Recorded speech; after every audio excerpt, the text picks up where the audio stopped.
मेरा प्रणाम स्वीकार कीजिए देवी सरस्वती।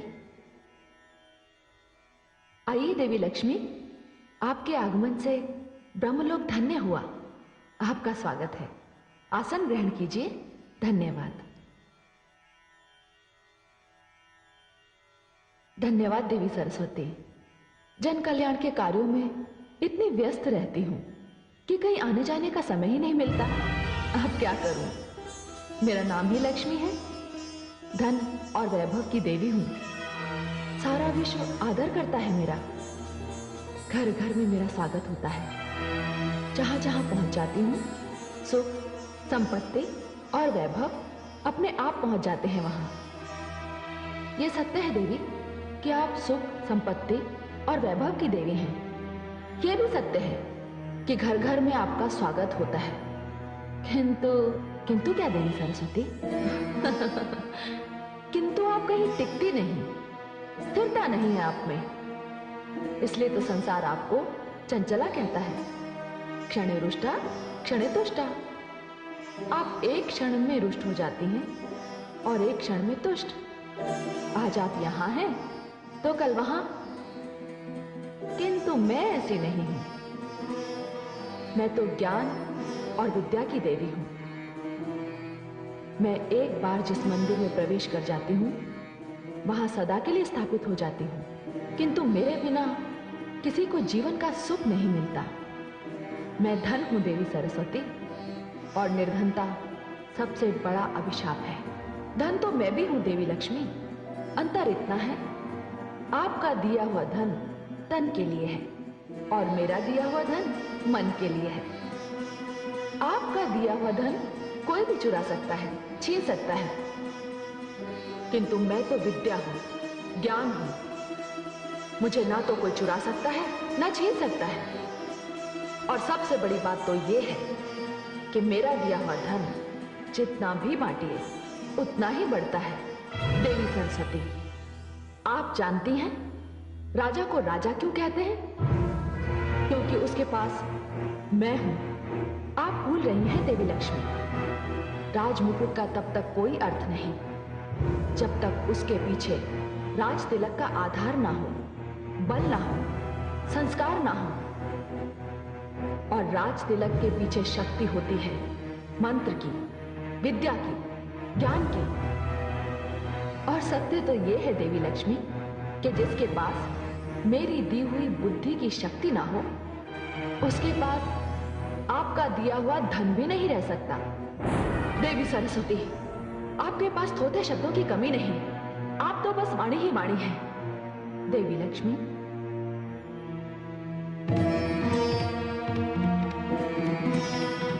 शब्द जब मंत्र बन जाता है तो उसमें दिव्यता आ जाती है। वाणी का जब विद्या से मेल होता है तब वो कंठ की शोभा बन जाती है और संसार उसे सुनने के लिए व्याकुल हो उठता है। वाणी अमृत है, वो सुगंध है जो होठों पर आकर वातावरण को धन्य कर देती है। देवी सरस्वती, सत्य तो ये है कि मेरे आने से उदास वातावरण आनंदमय हो जाता है। रोते हुए मुख हंसने लगते हैं। और वो बात तो आपने अवश्य सुनी होगी कि भूखे पेट भजन भी नहीं होता। देवी सरस्वती, आप कुछ भी कह लीजिए, मैं श्रेष्ठ हूं। देवी, ज्ञान और धन में यदि कोई श्रेष्ठ है तो वो है ज्ञान, क्योंकि ज्ञानी की पूजा तो राजा भी करता है। अतः श्रेष्ठ मैं हूं। आप श्रेष्ठ हैं या मैं, हम दोनों इस विवाद में ना पड़कर इसका निर्णय भगवान विष्णु पर छोड़ते हैं कि हम दोनों में कौन श्रेष्ठ है। मुझे स्वीकार है तो चलिए। गंगा, मैं जानती हूं कि आप इनकी हां में हां क्यों मिला रही हैं। मैं ये भी भली भांति जानती हूं कि वो कौन है जो मेरे विरुद्ध आपके कान भरता रहता है। भला मेरे कान कौन भरेगा? देवी गंगे हो ना हो, देवी सरस्वती का संकेत मेरी ओर है। इन्हें संदेह है कि इन्हें चढ़ाने के लिए मैं आपको उकसाती हूं। संदेह नहीं देवी लक्ष्मी, मुझे पूर्ण विश्वास है।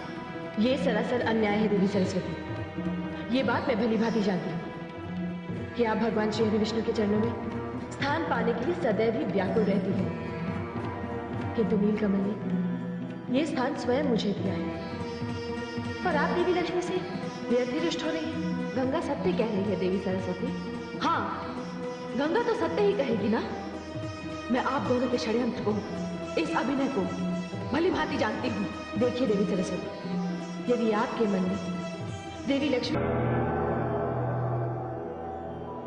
हे आदिशक्ति परमेश्वरी, ये क्या हो रहा है? आपकी रची हुई ये दो शक्तियां, देवी लक्ष्मी तथा देवी सरस्वती, आपस में लड़ रही हैं। क्यों? इसमें विचित्र क्या है?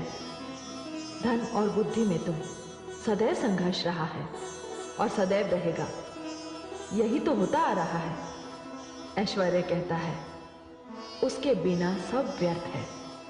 ज्ञान कहता है उसके बिना सब व्यर्थ है। श्रेष्ठता का ये युद्ध ना कभी रुका है और ना कभी रुकेगा। किंतु हे आदिशक्ति परमेश्वरी, इसका परिणाम क्या होगा? ये तीनों देवियां जाएंगी कहां? हे महाकाली, इसके लिए तो पृष्ठभूमि बहुत पहले से बन चुकी है।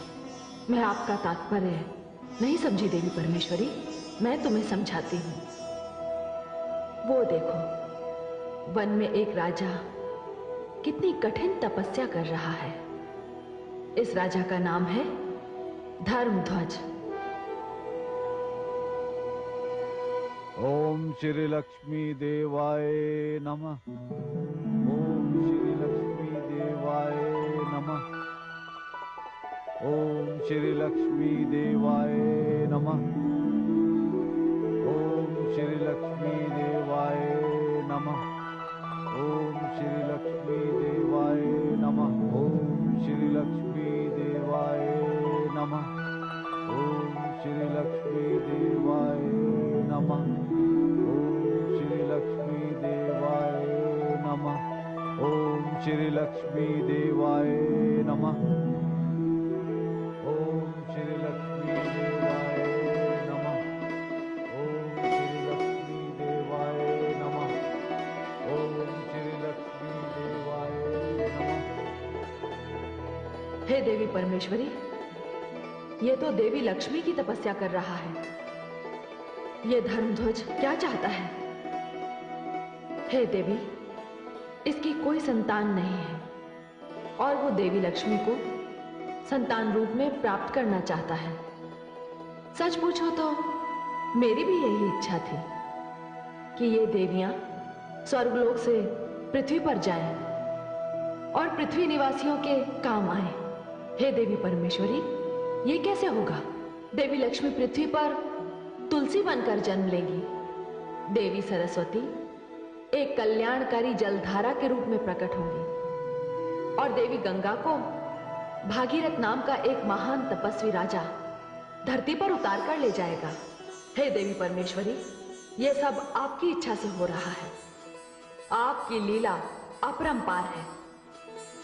मैं भी देखती हूं पृथ्वी पर उतर कर ये देवियां क्या करती हैं। किंतु इस समय तो देवी लक्ष्मी अपने शाप को लेकर बड़ी चिंतित है।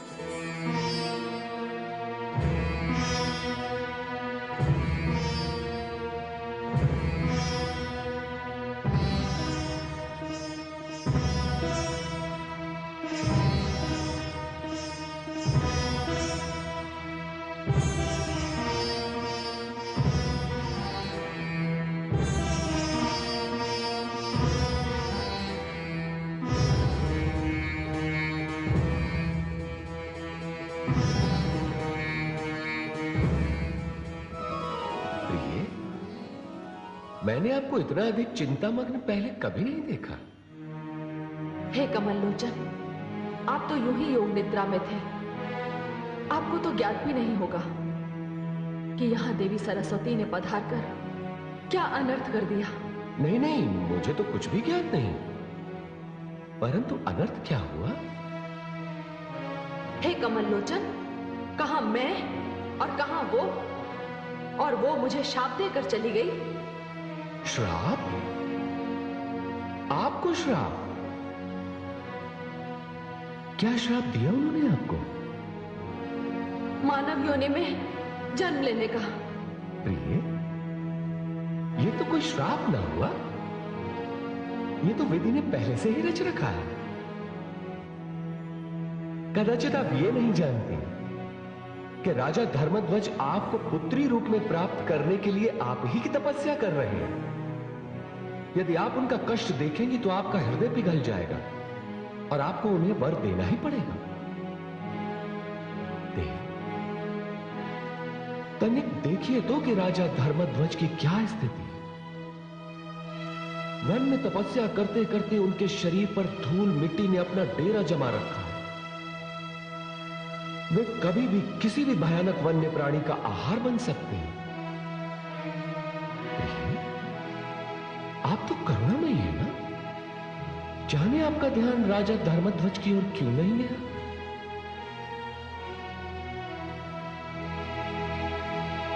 ओम श्री लक्ष्मी देवाय नमः। ओम श्री लक्ष्मी देवाय नमः। ओम श्री लक्ष्मी देवाय नमः। ओम श्री लक्ष्मी देवाय नमः। ओम श्री लक्ष्मी देवाय नमः। ओम श्री लक्ष्मी देवाय नमः। ओहो, हे कमल लोचन, महाराज धर्मध्वज तो सचमुच बड़े कष्ट में हैं। उनकी ये दशा देखी नहीं जा रही है मुझसे।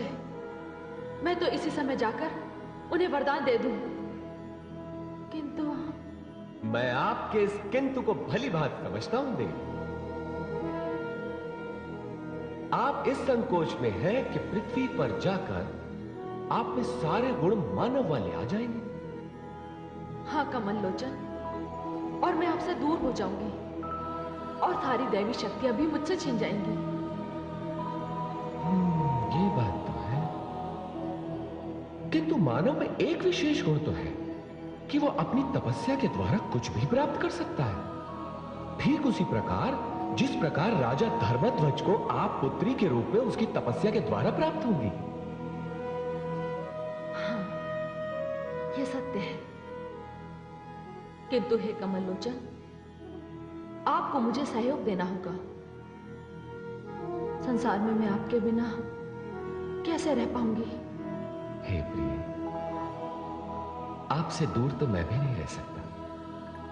मैं आऊंगा, आपके लिए अवश्य आऊंगा, क्योंकि आपको इस श्राप से मुक्त करने के लिए तो मुझे आना ही होगा। नहीं तो मेरा यह वैकुंठ अपनी शक्ति के बिना सूना सूना लगेगा। फिर आज्ञा दीजिए कमल लोचन, मैं प्रस्थान करती हूं।